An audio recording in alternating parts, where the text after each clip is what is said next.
In this capture, we're going to take a look at obstructive genitourinary disorders. A urological obstruction is anything that's going to block the flow of urine. And backup of urine can actually damage or destroy kidneys, okay, specifically the nephrons. So this could be anything from a stricture, which is a narrowing of the urethra or the ureters, calculi, which are stones that are present inside the urinary tract.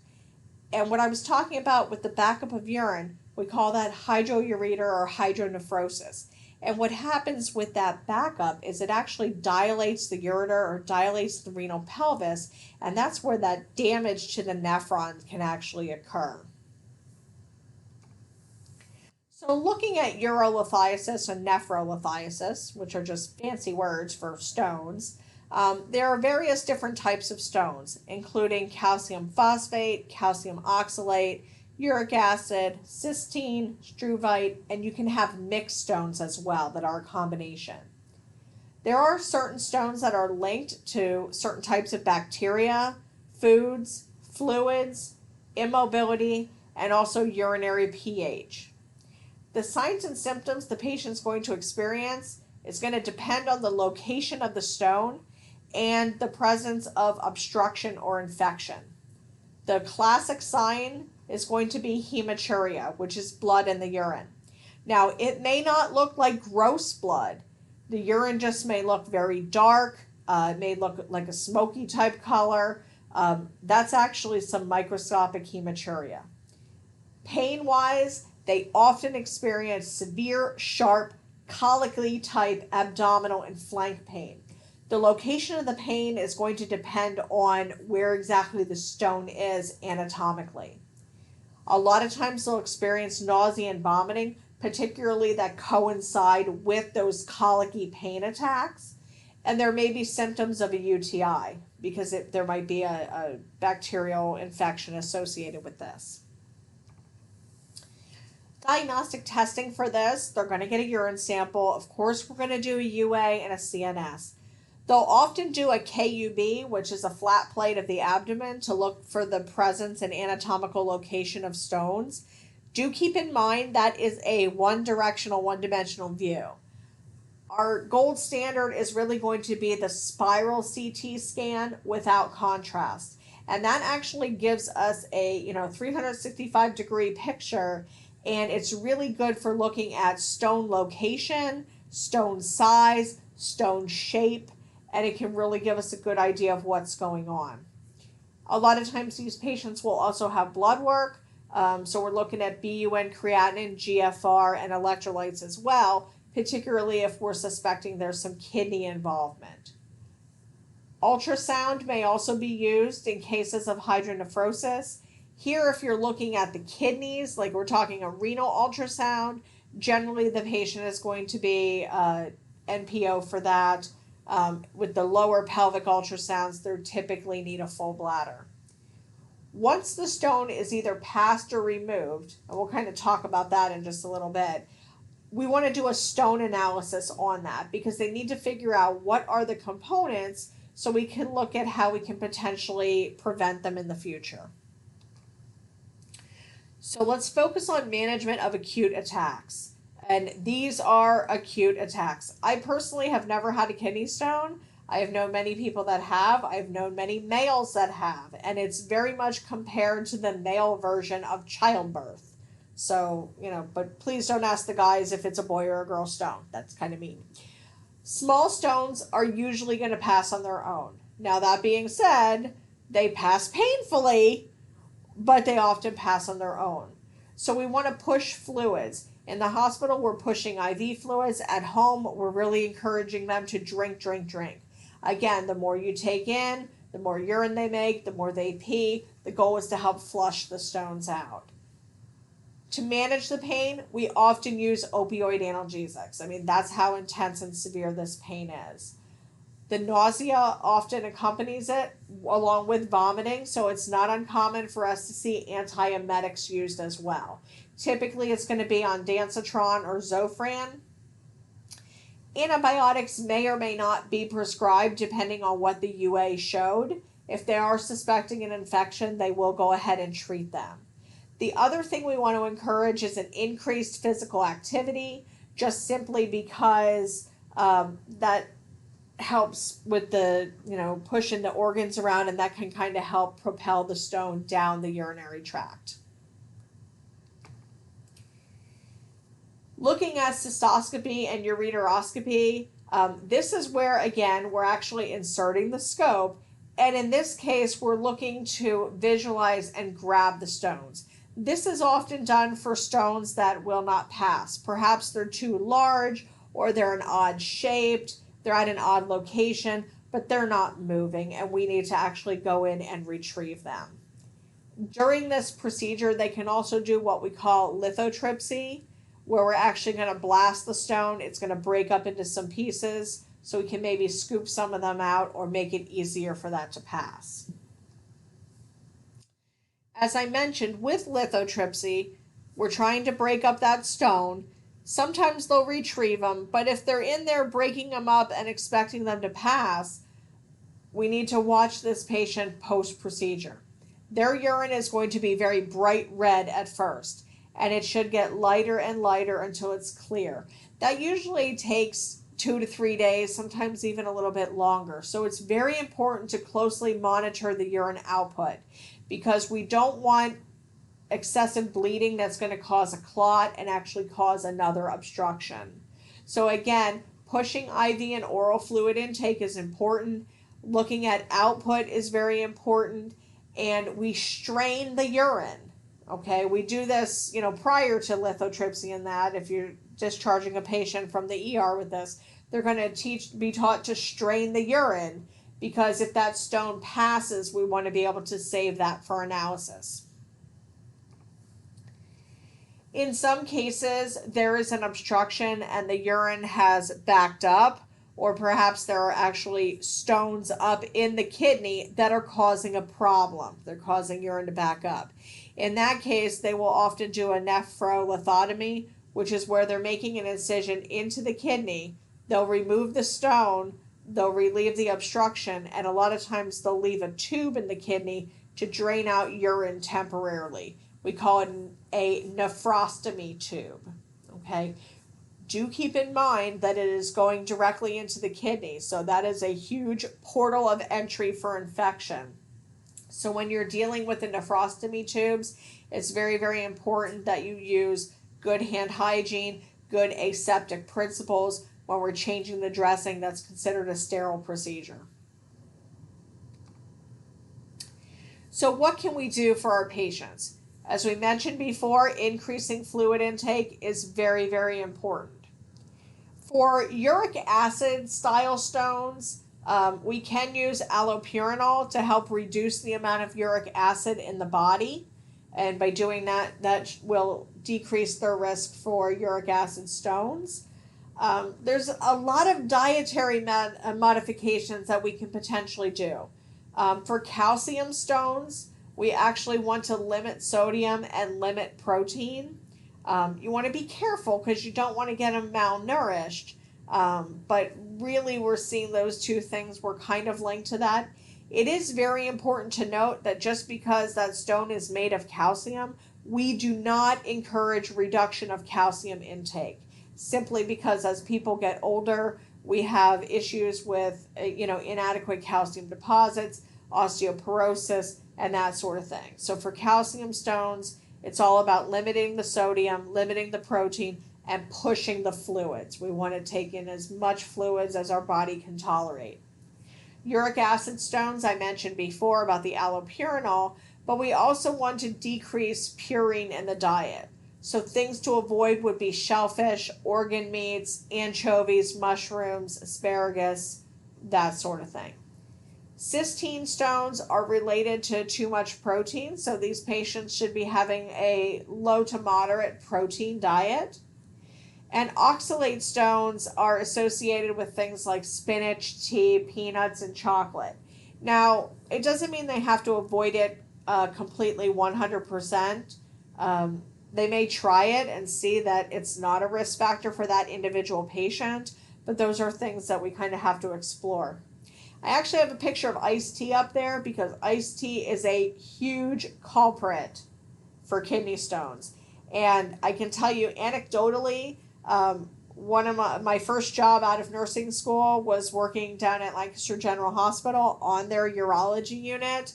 And anecdotally, I can tell you every patient we got in that had kidney stone issues was an avid drinker of Turkey Hill iced tea. I'm not saying that's what it actually was. Could have just been a coincidence, but statistically it was kind of interesting.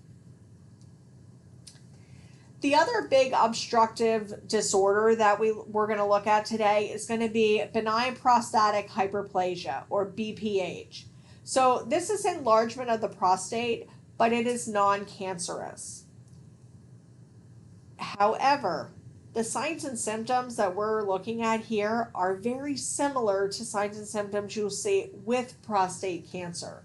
So as we talk about the screening and the diagnostic testing in just a bit, that's going to be very important because we need to differentiate, are we looking at BPH or are we looking at a prostate cancer? So symptoms you'll see: urinary frequency, urgency, I gotta go and I gotta go now. Nocturia, so the men are getting up to urinate at night, maybe 2, 3, 4 times a night, if not more.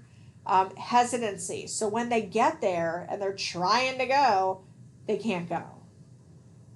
The force of their stream once they're able to go tends to be diminished, or they might have an intermittent force of stream. Almost they'll pee a little bit and stop, pee a little bit, stop. They may experience dribbling. So when they're done, they're really not done. They continue to dribble. And in severe cases, it can actually cause acute urinary retention. Your BPH patients often have chronic urinary retention, where they chronically retain a small amount of urine in the bladder. They never completely empty. But acute retention is when they're retaining, I would say more than 200 milliliters of urine, and they're not able to urinate at all. And that can very quickly turn into an emergency because the bladder can only hold so much before it could potentially rupture.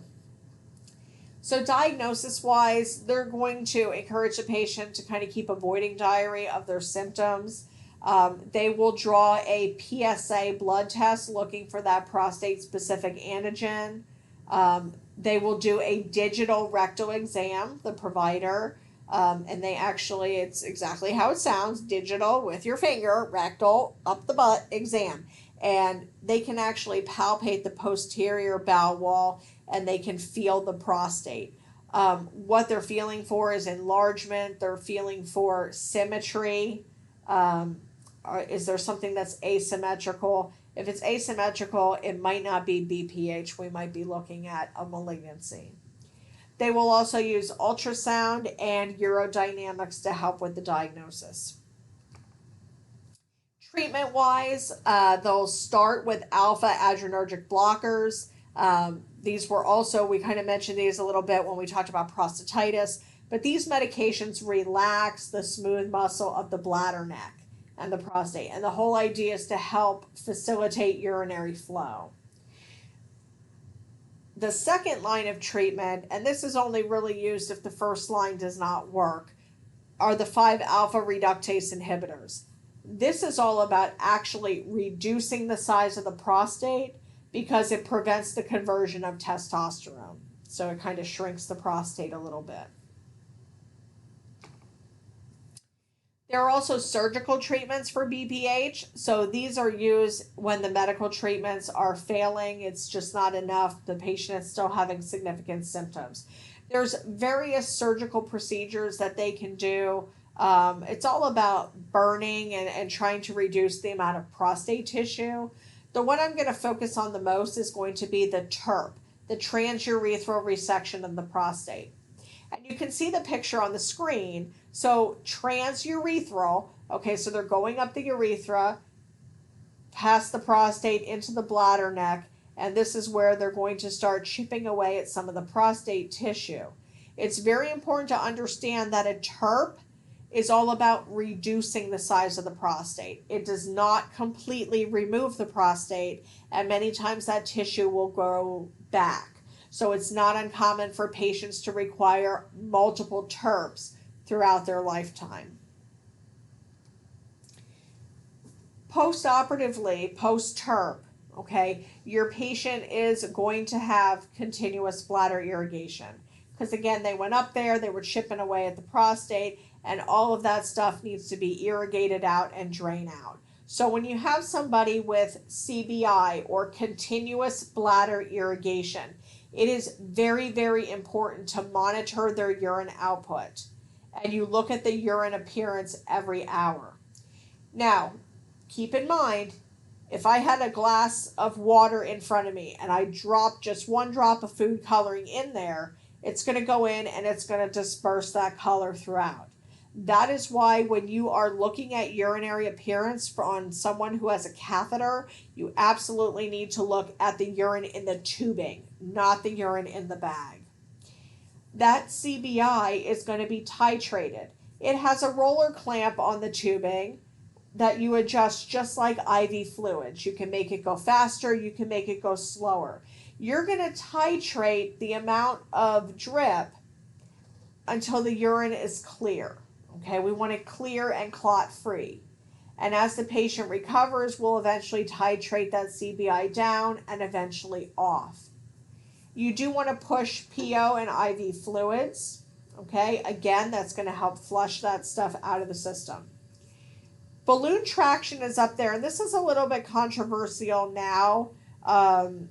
We used to do it a lot, and now it's really kind of the preference of the provider. What we mean by balloon traction, when you secure the Foley to the patient's leg, okay, either with the leg band or with a catheter securing device, you want to make sure that there is enough slack so it can move around. Balloon traction is actually not having slack there, actually kind of pulling it taut and securing it to the leg.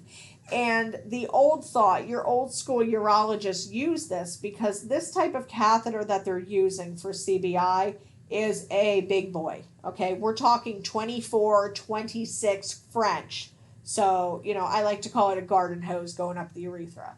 And the balloon that's inside that holds it in place is not your typical Foley balloon.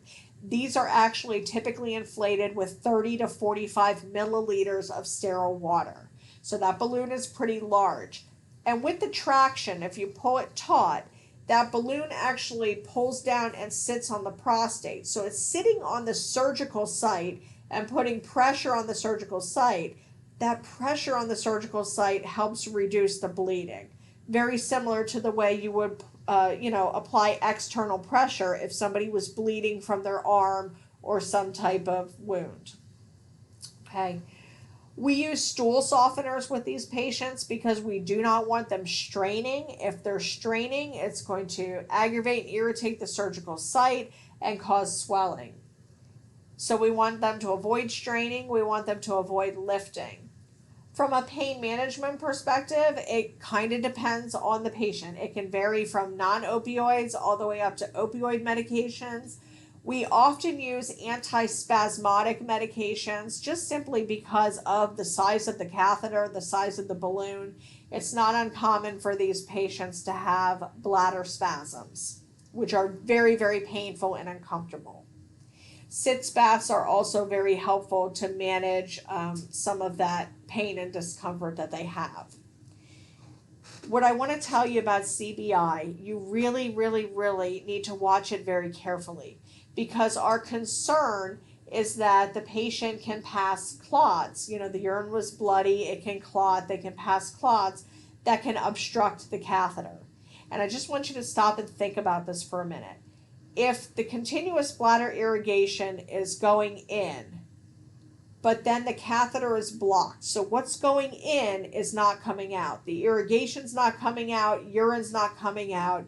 Eventually, that irrigation is going to distend the bladder. Distend, rupture. Okay? I have seen this happen. I took care of a patient post-operatively who they had surgery because they experienced a ruptured bladder because they had CBI and it wasn't properly monitored and he suffered a bladder rupture. That is a life-threatening sentinel event, never ever. Okay, so your responsibility is when you have a patient with a CBI, you need to very closely monitor that CBI. You need to very closely monitor that urine output. Okay, if they're complaining of discomfort and you're looking at the catheter, part of your routine assessment, and you're seeing it's not draining, the first thing you want to do is turn off the CBI. You want to stop anything more from going up into that bladder. Okay, then try to reposition the bag. That might not be enough. We may need to actually use manual irrigation, and we'll talk a little bit more about that in class. Manual irrigation is very uncomfortable. It has a very high risk of infection, but again, if everything is completely blocked off, we have to relieve that blockage, to get things flowing again, or it's, potentially life-threatening to the patient. For manual irrigation, you do need a provider's order to do that.